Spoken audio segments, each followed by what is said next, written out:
इथे एक छोटा चमचा भरून तूप घेतलं आहे मी कढईमध्ये. त्यानंतर यामध्ये 8 ते 10 काजू, 8 ते 10 बदाम अशा प्रकारे कट करून घेतले आणि यातच मनुकेही भाजून घ्यायचे आपल्याला. तर असं भाजून घेतल्यामुळे आपला शिरा खूप छान क्रिस्पी लागतो आणि ड्रायफ्रूट्स याच्यामध्ये छान लागतात. तर मनुके भाजून घेतल्यामुळे अशा प्रकारे फुलून जातात. त्यानंतर आपण आता हा सुकामेवा एका वाटीमध्ये काढून घेऊ. नंतर त्याच कढईमध्ये इथे अर्धी वाटी तूप घेतलेलं आहे मी. तूप व्यवस्थित मेल्ट झाल्यावर आपण यामध्ये रवा टाकू. तर इथे मी बारीक रवा घेतलेला आहे, 1 वाटी बारीक रवा घेतला आहे. तुम्ही जाडही घेऊ शकता. तर रवा आपल्याला अगदी छान भाजून घ्यायचा आहे बदामी कलरवर. तर कंटिन्युअसली अशा प्रकारे हलवत आपल्याला भाजायचं आहे. जर आपण रवा अगदी छान भाजला तर आपला शिरा खायला खूप टेस्टी लागतो.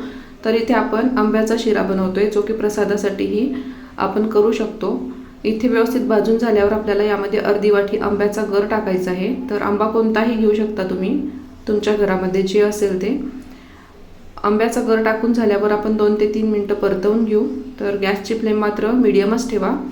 अशा प्रकारे इथे व्यवस्थित परतवून झालेलं आहे. त्यानंतर मी इथे 2 मोठे चमचे भरून दूध घेतलं होतं. कोमट दुधामध्ये केसर टाकून ठेवलं होतं मी 15 मिनटं आधी.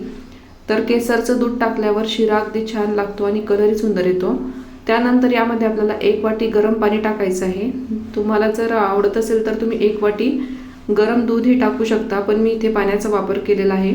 तर 1 वाटी पाणी टाकलेलं आहे, गरम पाणी. व्यवस्थित मिक्स करून घेतलं आणि परत आपल्याला थोडंसं भाजून घ्यायचं आहे. त्यानंतर यामध्ये अर्धी वाटी साखर टाकली. साखरच्या ऐवजी गूळही घालू शकता, पण इथे मी साखरचा वापर करत आहे.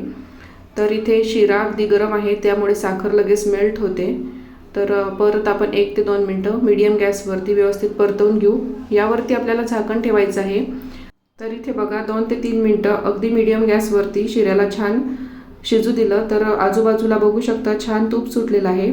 यात सगळ्यात शेवटी आपण ड्रायफ्रूट्स टाकू, जे की आपण भाजून घेतले होते.